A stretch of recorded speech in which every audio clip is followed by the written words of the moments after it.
कांग्रेस के हमारे नेतागण और हमारे कांग्रेस की आन बान और शान सभी जागरूक हमारे कार्यकर्ता बंधुओं, अभी हमारे राजकुमार भैया भारतीय जनता पार्टी के एक फहरिस्त गिना रहे थे कि किन किन कंपनियों से भारतीय जनता पार्टी ने चंदा ली।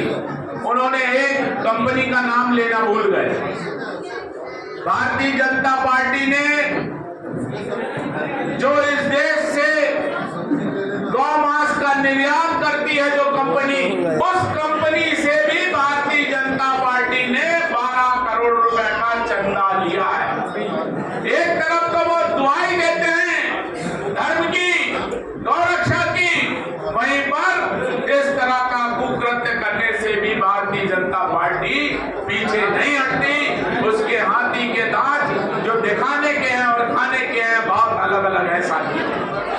मंजर हमारे हाथ से का अजीबोगरीब है, मंजर हमारे हाथ से का अजीबोगरीब है। घर हमारा वो जल रहा है जो नदी के करीब है। साथियों, ये बालाघाट और सिवनी संसदीय क्षेत्र जो है ये खनिज और वन संपदाओं से भरा हुआ हमारा जिला। इस जिले से और सिवनी जिले से लाखों करोड़ों रुपए का जो राजस्व है वो केंद्र की और राज्य सरकार को जाता है। एक तरफ तो करोड़ों रुपए का राजस्व हमारे इस बालाघाट और सिवनी से जाता है, लेकिन बालाघाट और सिवनी को इसके बदले में क्या मिलता? इसके बदले में अगर कुछ मिलता है तो यहाँ पर बेरोजगारी मिलती है। हजारों की संख्या में प्रति वर्ष यहाँ का मजदूर पलायन करके नागपुर रोजी रोटी के लिए जाता है।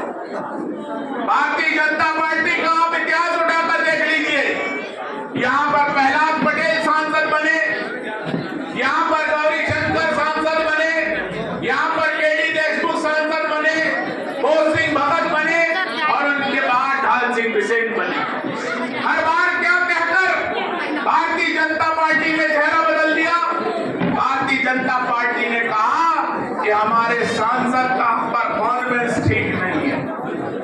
हमारे सांसद ने, हम स्वीकार करते हैं कि इस बालाघाट और सिवनी के लिए कोई कार्य नहीं किया, चाहे वो बेरोजगारी की दिशा में हो, चाहे उद्योग की दिशा में हो।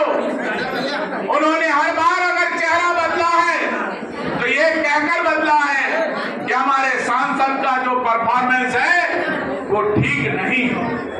साथियों, हमारे आपके बीच में जो हमारे कांग्रेस के प्रत्याशी हैं सम्राट सिंह सरस्वाल जी, मैं उनके विषय में बताने से पहले एक प्रसंग के विषय में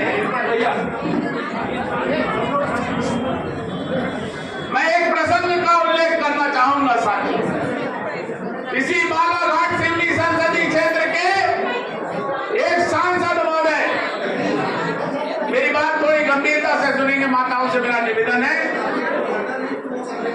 उनके गांव में जब सड़क का निर्माण हो रहा था और गांव की सड़क की चौड़ीकरण की बात आई, गांव के लोग उनके पास पहुंचे कि ये 20 डिसमिल जमीन अगर आप इस गांव की सड़क के चौड़ीकरण के लिए दे देंगे तो हमारे गांव की ये जो रोड है ये चौड़ी हो जाएगी, बन जाएगी। उन्होंने इनकार कर दिया। साथियों, उन्होंने गांव के विकास के लिए, सड़क निर्माण के लिए 20 डिसमिल जमीन तक नहीं दी। वहीं मैं आपको बताऊं कि हमारे कांग्रेस के जो प्रत्याशी आपके हमारे बीच में हैं, वो किस परिवार से हैं साथियों? उनके दादाजी जो एक स्वतंत्रता संग्राम सेनानी थे और ऐसे समय में थे जब पूरी संपन्नता के साथ वो अपने परिवार के साथ इस बालाघाट में रहते थे। उन्होंने इस देश की आजादी के लिए 9 माह की जेल यात्राएं की, इसलिए कि हमारे इस बालाघाट जिले के लोग आजादी की खुली हवा में सांस ले सके। उन्होंने आजादी की लड़ाई में भाग लिया। स्वर्गीय राणा हनुमान सिंह जी,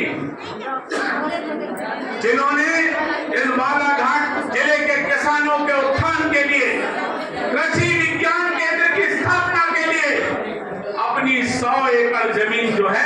वो किसानों को दान नहीं दी सकते।